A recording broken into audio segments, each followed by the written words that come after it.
तो चलिए today we will read about the story of Isaac Newton. Isaac Newton को कौन नहीं जानता। न्यूटन, लॉ ऑफ न्यूटन पता है ना आप लोग को। वही वाले हमारे साइंटिस्ट जो ग्रेविटी को बताए थे, ग्रेविटी के बारे में ना। जो एप्पल पेड़ से गिरा था, ये स्टोरी आप लोग सुने होंगे। और वो पेड़ के नीचे बैठे हुए थे, उसी वक्त एप्पल पेड़ से गिरा था। तो उनके मन में ये ख्याल आया कि आखिर ये एप्पल पेड़ से नीचे की ही ओर क्यों गिरा। ऐसा कुछ था। साइंस के स्टूडेंट ज़्यादा अच्छे से इसके बारे में जानते होंगे। तो चलिए टाइम को वेस्ट ना करते हुए हम लोग जो है आइजैक न्यूटन के बारे में पढ़ते हैं, जो कि यहाँ पे Oxford English book of class 6 and the name of the chapter is Isaac Newton and the chapter is chapter 8। One Christmas day in the year 1642, Isaac Newton was born at the small village of Woolsthorpe in England. Christmas day के दिन, Christmas year उनका जो means वो Christian लोग का जो year है ना, तो उनका क्रिसमस ईयर गिनाता है। तो 1642 को आइजैक न्यूटन का जन्म हुआ था एक छोटे से गांव में, जो कि इंग्लैंड में था। और गांव का नाम क्या था? वुल्सथ्रॉप। He was brought up by his old grandmother. उनका पालन पोषण उनकी बूढ़ी दादी माँ के द्वारा हुआ था। Was very kind to him. वह उनके प्रति काफ़ी दयालु थी। एक्चुअल में एक और स्टोरी में हमने पढ़ा था कि आइजैक न्यूटन के पिता जो थे वो सौतेले थे और उनकी माँ थी। एक बार आइजैक न्यूटन इतना गुस्सा हो गए थे उन लोग दोनों से कि उनको जिंदा ही जला देने का बात किए थे घर में। ऐसा स्टोरी में था। तो खैर यहाँ पे ठीक है। तो दादी माँ जो थी उनका पालन पोषण की। In his early years Isaac did not appear to be a very bright scholar but was chiefly remarkable for his ingenuity in all mechanical occupation. जब उनके शुरुआती समय में मीन्स कोई भी बच्चा बड़ा होता है ना, तो स्टार्टिंग में वो इतने जीनियस नहीं थे ना। ऐसा देख के नहीं लगता था कि वो अपने फ्यूचर में, लाइफ में इतना अच्छा अपना नेम फेम कमाएंगे।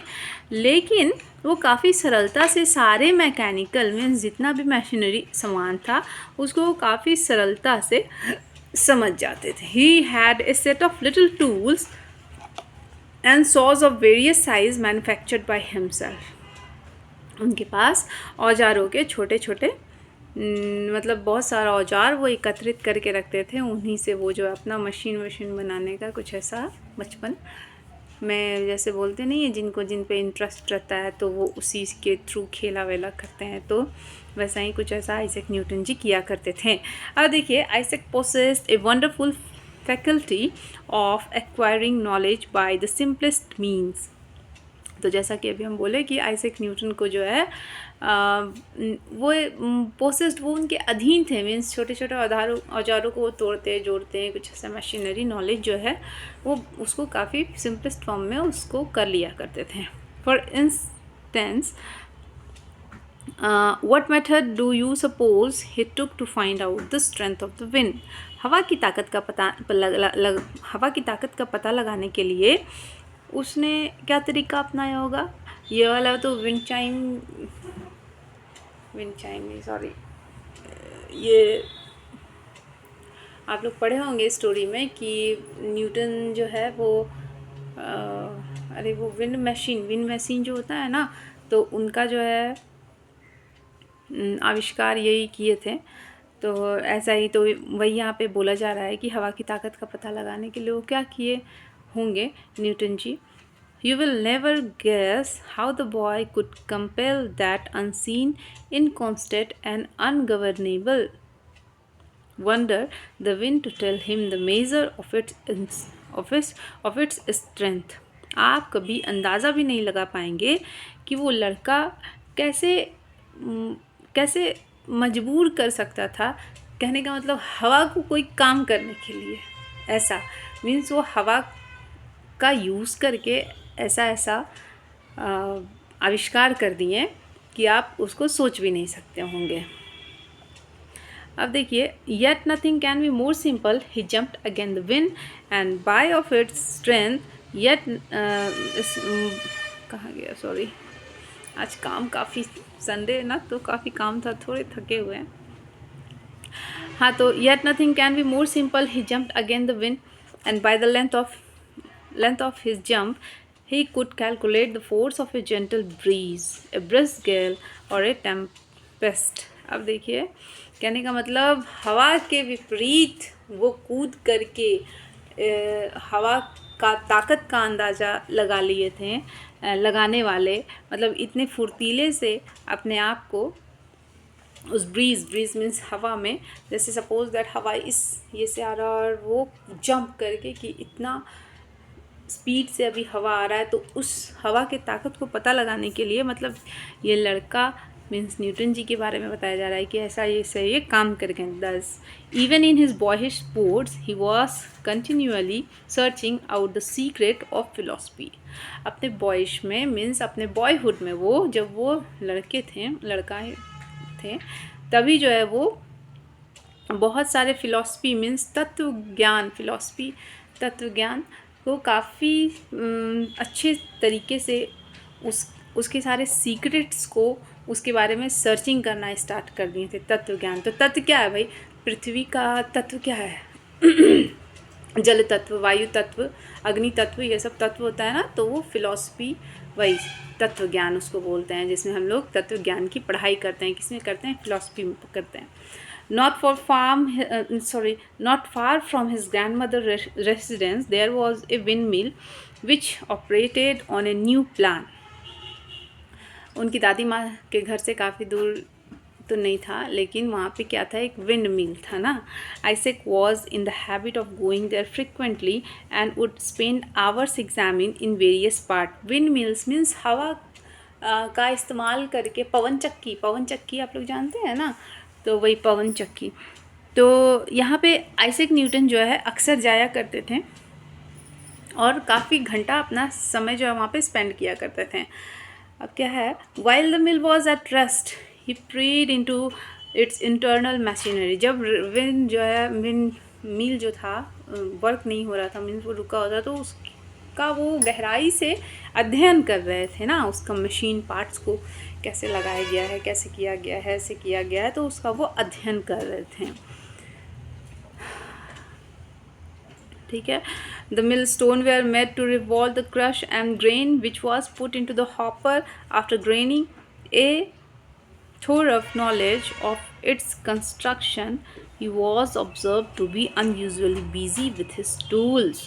क्या हुआ? अब वो उस विंड मिल का निरीक्षण करने के बाद वो जो है अपने औजारों के साथ असामान्य रूप से व्यस्त पाए गए। कहने का मतलब आइजैक न्यूटन उसको देख करके और उससे प्रेरित होकर के कुछ अच्छा बनाने के लिए, अब जैसा कि फर्स्ट में हम लोग पढ़े थे कि उनके पास कुछ औजार हुआ करते थे, तो उससे कुछ अच्छा बनाने के लिए वो उसमें लग गए थे ना। आइजैक न्यूटन मीन्स उनको पाया गया, ऑब्जर्व किया गया। It was not long before his grandmother and all neighborhood knew what Isaac had been doing. तो काफ़ी समझने में काफ़ी देर नहीं लगा कि आइजैक न्यूटन जो थे वो क्या कर रहे थे। चलिए, he had constructed a model of a wind mill. वह क्या किए? एक विंड मिल का कंस्ट्रक्शन तैयार किए, एक मॉडल तैयार किए।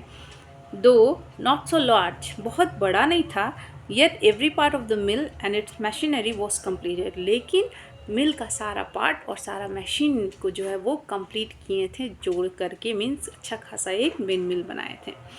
It's little sail were neatly made of linen.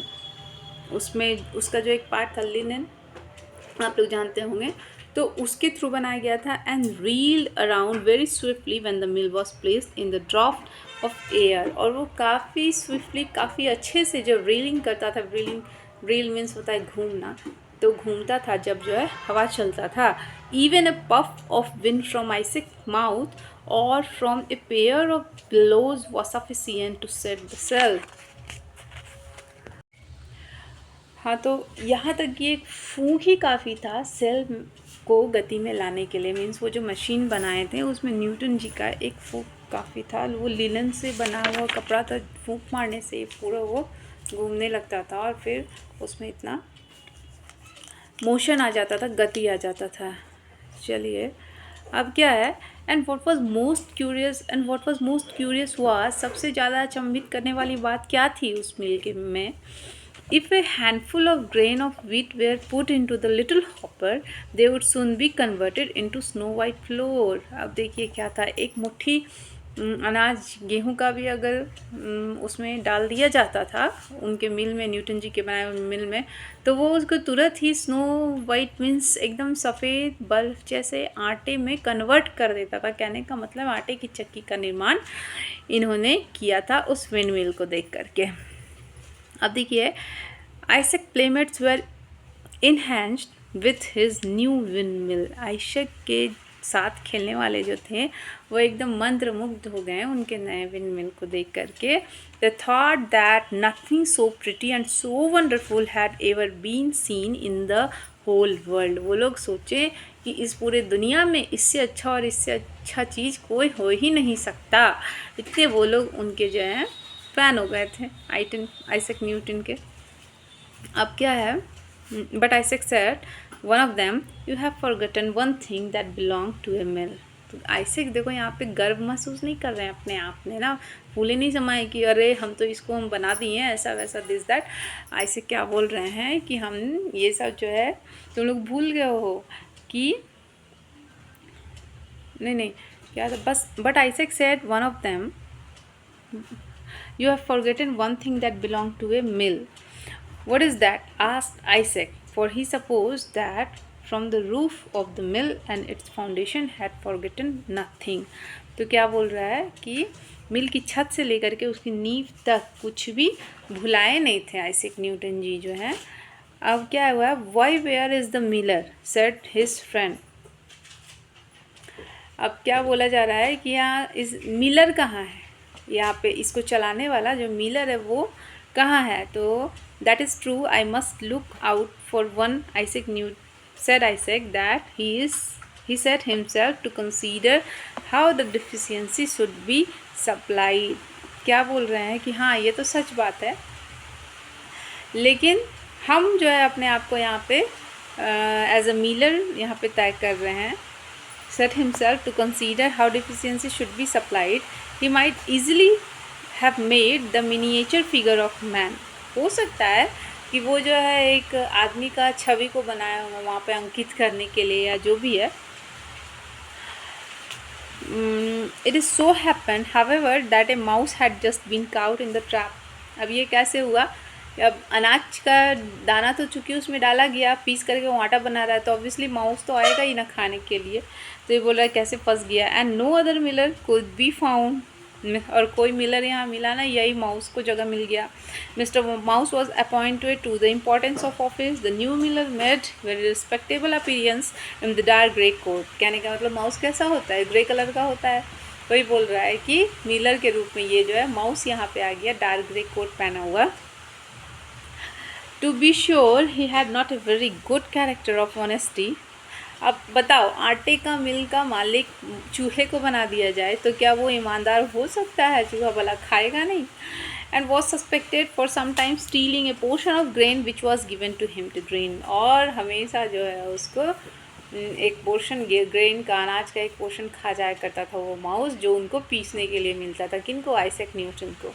अब देखिए, as Isaac grew older it was found that he had far importance matter in his mind that they manufacture the toys like the little windmill. जैसे कि देखा गया कि बड़े होने पर उनके मन में और अधिक महत्वपूर्ण बातें आने लगी।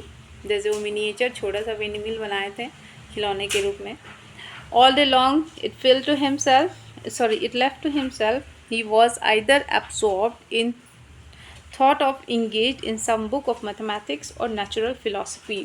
बड़े होने पर उनको हमेशा देखा गया कि वो जो है मैथमेटिक्स और फिलॉसफी के बुक में अपने आप को वो बिजी रखते थे, मीन्स वो उसको पढ़ा करते थे। Newton live to be a very old man in acquired great recognition. Newton बहुत वृद्ध व्यक्ति बने और उन्हें बहुत बड़ी पहचान मिली। He was made a member of parliament. उनको पार्लियामेंट का सदस्य भी बनाया गया and receive the honours of knighthood from the king. और वहाँ के राजा के द्वारा जो है उनको नाइटहुड की उपाधि भी दी गई। अवार्ड, सम्मान, नाइटहुड के सम्मान से उन्हें सम्मानित किया गया। But He cared little for earthly fame and honors and felt no pride in vastness to his knowledge. वो कभी भी वो ऐसा कुछ गर्व महसूस ऐसा नहीं किए, मीन्स अपने आप को गौरवान्वित कहने का मतलब है कि एक गर्व के रूप में ऐसा कुछ फीलिंग नहीं दिखाए. All that he had learned only made him feel how little he knew in comparison to what remained to be known. वह सब जो उन्होंने सीखा था केवल महसूस किया था कि वो कितना कम जानते थे. तो ज्ञानी व्यक्ति की यही पहचान होती है, उनको कभी उस अपने ज्ञान पे कभी गर्व नहीं होना चाहिए. वो हमेशा उनको अपना मन जो है सीखने में ही लगाना चाहिए था. उनको ये फीलिंग था कि हम कितना कम जानते हैं, और इसी तरह से इतनी सरलता से उन्होंने अपनी ज़िंदगी को जिया. और इतने सारे उन्हें जो भी था मान सम्मान, नाइटहुड की उपाधि, ये सब मिलने के बाद भी एट लास्ट निष्कर्ष यही था कि वह सब जो उन्होंने सीखा था, है ना, he feel how little he knew in comparison what remain to be known. वो कितना कम जानते थे. तो यही थी आइजैक न्यूटन की कहानी.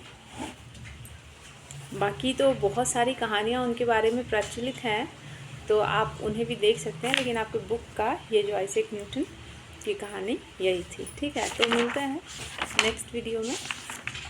बाय.